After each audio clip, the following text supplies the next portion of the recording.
Hey everybody, this is Drew with ODMPhotographie. Today I'm going to show you how I took this photo and ended up turning it into this. Okay, so let's get started. I'm going to go back here and clear out everything. Alright, so here's the original image I got. And I took this is a picture of the Cathedral Sacred Hearts here in Richmond, Virginia. Stuck pretty much square in the middle of the VCU, Virginia Commonwealth University campus. I love this church. I've walked by this church hundreds of times, and I figured one day, why not go out there and shoot it? And it just so happened that the sunset was perfect to where you had the sun setting right here in the breaking of the trees, and then this beautiful blue sky. But as you can see, my camera didn't really capture that. And there's many reasons for that. I didn't want the sky to be blown out. So of course the foreground is going to be a little darker and the sky is going to be a little lighter.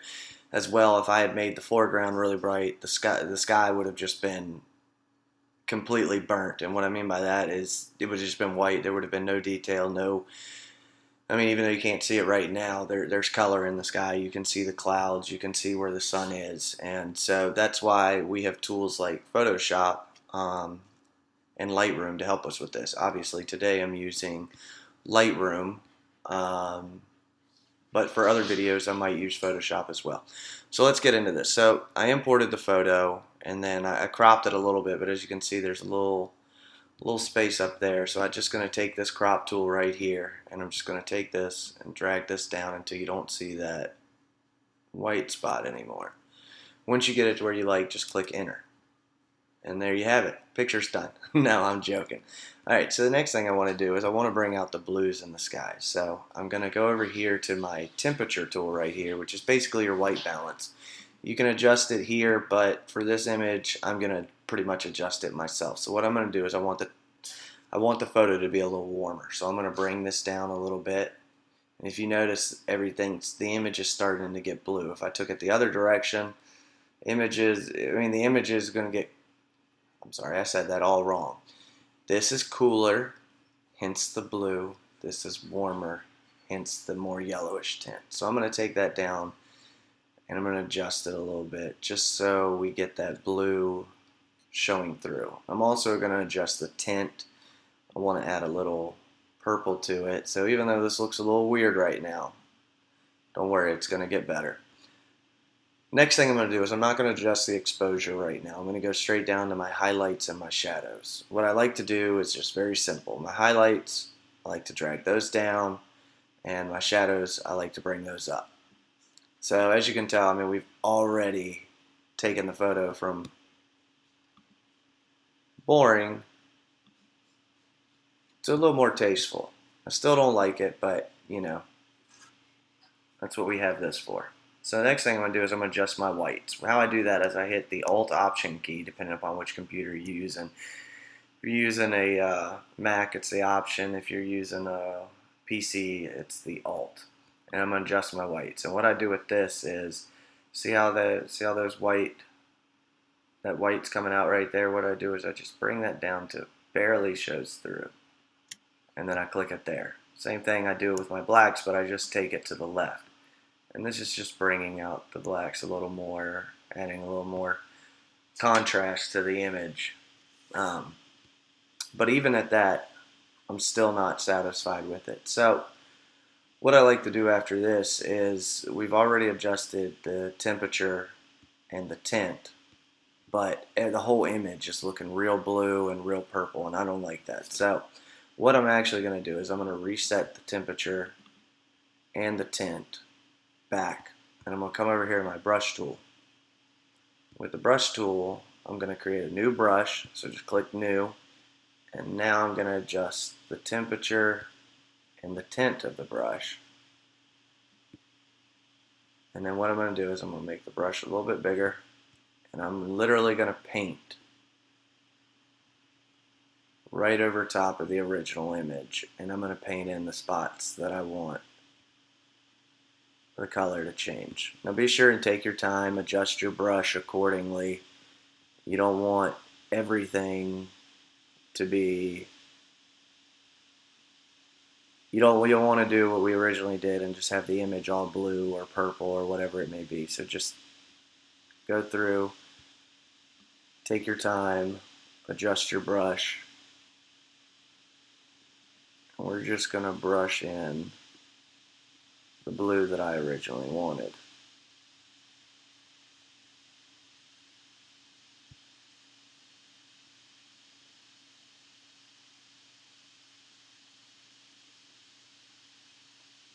There we go. I like that there. I forgot to mention, but what I also like to do is I like to come down here and I like to feather the brush. That way, if I get a little bit over onto the cathedral, I'm not destroying the image. So it's sort of, I mean, it's exactly what it says. It feathers it out. So it's real in the center. It's real vivid, bright, and then as it goes to the outsides, it thins out a little bit. So that's just a personal preference I have. And so let's see. And yeah, I think I like that. Now let's just go in here, get right here in the cathedral window where you can see it coming through. And there we go. Okay, and as you can tell, that right there looks better. But I'm still dealing with the same problem down here. The ground is still just looking a little too cool for me. So what I'm going to do is I'm going to go back up here. I'm going to click New. This is going to get me a completely new brush. And this time, I'm going to adjust it to be a little warmer. And I'm going to take the tint away. What I'm going to do is I'm going to do the same thing down here on the street. And I'm just going to paint the street. And don't be afraid if it comes out a little too bright for your taste. You can just come over here, as long as it's selected right there, you can just come over here and adjust it however you want it. So let's see. Yeah, I think I like that. Well, no, a little bit more. There we go. I think I like it like that.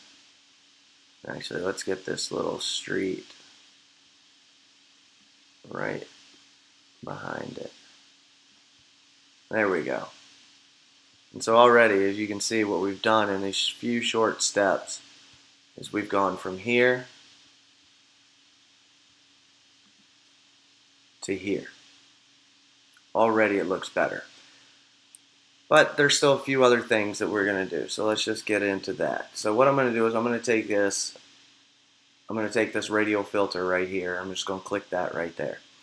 Now, before you do anything, you want to make sure the radial filter is set to invert mask. And I'm just going to click this right here in the center section, and I'm just going to bring that out a little bit. And as you can tell, what it's doing right now is it's adjusting the exposure and it's adjusting the temperature. Those were the settings that I had it set at. And same thing as before, you can make it real cool, or you can make it really warm. We're going to want to make this real warm because I want this section right here to pop. So I'm going to adjust the exposure just a little bit more. Brighten that up a little bit. Let's see, maybe drag it down just a little bit more. Bring that out just a little bit. There we go. I like that right there. And you can go ahead and adjust the clarity and the saturation. I actually think I'm going to adjust the saturation a little bit. Let's see what that does. There we go. I like that. Maybe add a little bit of clarity. There we go. There we go. And now we've brought out the sun. Now you can see the rays shining out on the street. But I still want to take that just a step further. So what I'm going to do is I'm going to come over here to my brush tool.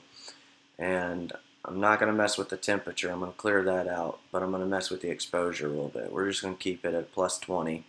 I'm going to make my brush just a little bit bigger. And what I'm going to do is I'm going to take those rays and extend them out. Give the appearance as if the sun's just shining right down there on this one small section. And see, I like that. Let's see if we can adjust the exposure a little bit more. I think that's a little too much, so we're just going to put in 0.25, and there we go. I like that. I like that. That looks nice. And maybe I will adjust the temperature a little bit. Just add in just a little bit of warmth.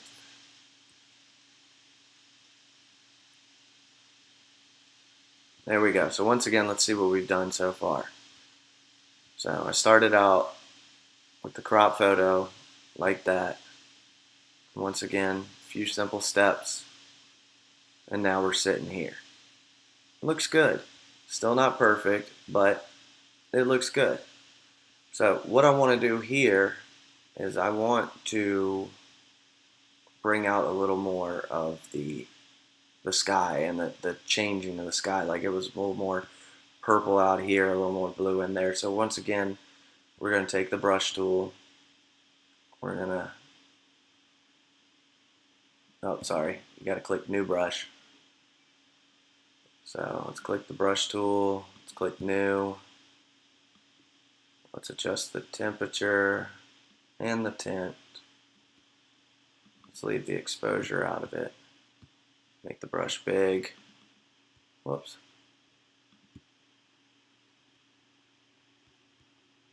There. Click new.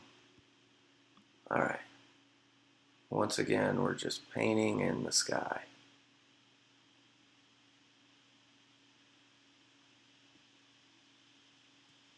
Like I said, what I'm trying to do here is just bring out the color of the sky. It was a beautiful sunset on this day. I couldn't believe it. It's very rare in Virginia that, well, at least here in Richmond, where you can catch a really good sunset. And for some odd reason, it was just sitting there for me that day. And so, luckily enough, I had my camera and I just went ahead and shot it. Alright, next thing I'm going to do is I'm going to exit out of all that. And I'm going to take this radial filter right here. It's not a radial filter, it's a graduated filter. And I'm going to click down right there. And I'm going to angle this a little bit because you have the sun over here. So obviously it's going to be a lot brighter on this side than it is on that side. And what I'm going to do here is I'm just going to bring down the exposure a little bit. And as you can see, what that's doing is it's darkening up the sky right there. And that's just to show the difference and the variation between the color tones from the sun to the sky. And so I like that. I like that a lot. Okay, awesome, awesome. So this is just a few basic steps that I take, and generally I do every time that I edit a structure of some sort, whether it be a building or a cathedral or whatever it may be. When it's dealing with a structure and not a person, these are my basic steps. If I've got a good sky, I'm going to mess around a lot of times with the white balance and the tint just to bring out the sky as I originally saw it. These DSLRs, they're great. They can do everything, but just like old film cameras, you still have to sit back and bring out everything, because the camera's going to see it one way and your eyes are going to be able to visualize it a completely different way. So with editing software like Lightroom and Photoshop, it gives us the ability to do that. So once again, these are my basic steps. These are steps that I take. I hope that from this video you can just pick apart a little few things that you like, maybe implement them into your photos as well. I ask that you mess around with everything. You come all the way up here when you're dealing with your shadows, your highs, your lows, mess around with the histogram. You can come down here, adjust the saturation. I mean, there's so much you can do with photos nowadays. I can make the sky green, the sun purple, just by messing with the hue and the saturation. Oh, here's another cool feature before I go. Let's adjust the sharpening. What I like to do is I like to do 90-10 for sharpening and luminance. Luminance is your noise reduction. That's what takes out those little specks. And then sharpening adjusts how sharp and in focus the image is. Now, obviously I don't want the whole image sharpened, so I just hit Alt and I go down to this masking tool. And I just move this a little bit. And everything that is in white will be sharpened, everything that is in black will be left alone. And that once again keeps from bringing in added noise into your image. But yeah, just go down here, mess around with this. Always do your remove chromatic aberration, enable profile corrections. These just take, like if your lens has a bowling effect, like if I were to use my 50 millimeter, I'll get that bowling effect around the corners or a vignetting. What that does is it helps to remove it. You can adjust the photo, make sure it's straight using the auto upright tool. But once again, I just ask that you take what I've shown today, use it if you feel like it.